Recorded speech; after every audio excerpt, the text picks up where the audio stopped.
నాకోటి clear గా అర్థమైంది ఏంటంటే నేను రీల్ పెడితే నా ఓన్ ఫ్యామిలీ ఫ్రెండ్సే సపోర్ట్ చేయడం లేదు. అలాంటిది వీళ్ళ కోసం ఎన్ని డేస్ నేను కంటెంట్ క్రియేషన్ చేయకుండా ఉన్నది అని. ఆల్మోస్ట్ నాకు ఒక 1260 ఫాలోవర్స్ ఉంటారు. అందులో నాకు క్లోజ్ పర్సన్స్ ఒక 500 ఉంటారేమో మేబీ. కానీ నాకు నార్మల్ గా వచ్చే లైక్స్ మ్యాక్స్ 100 వస్తాయి. అందులో మళ్ళీ 80% అన్నోన్ పర్సన్స్ నుంచే వస్తాయి. నీ లైక్, నువ్వు చేసే రీపోస్ట్, కామెంట్ నీ ఫ్రెండ్ ఫ్యూచర్ కి హెల్ప్ అవుతుంది అంటే చేయని వారు అసలు నీ వాళ్ళే కాదు, ఫ్రీయేగా బ్రో. అలాంటప్పుడు ఫాలో చేయడం ఎందుకో. సో ఎవరైతే కంటెంట్ క్రియేషన్ స్టార్ట్ చేద్దాం అనుకుంటే ప్లీజ్ మెయిన్ గా నీ స్టార్టింగ్ లో ఉన్న ఫాలోవర్స్ ని పట్టించుకోకు.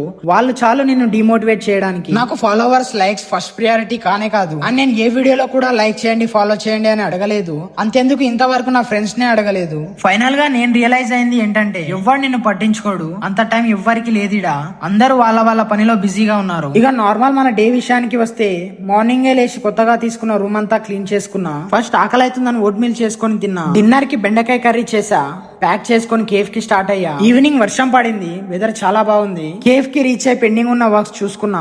కేఫ్ ప్రమోషన్ కోసం కొన్ని వీడియోస్ తీసా. స్కూటీ లక్ష్మణ్ గానికి ఇచ్చిన. లక్ష్మణ్ మన ఎంప్లాయీ తమ్ముడు. స్కూటీ వాడు రూమ్ బయట పెట్టి రూమ్ లోకి వెళ్లి వచ్చేసరికి ఇది పరిస్థితి. లిటరల్లీ హార్ట్ బ్రేక్ అయింది. వానికి కూడా ఏం అనలేకపోయినా. టైం చూస్తే మిడ్ నైట్ 3 AM అవుతుంది. ఇక ఏమున్నా రేపు చూసుకోవాలి. ఇంటికి వచ్చి ఫ్రెష్ అప్ అయి పడుకున్నా.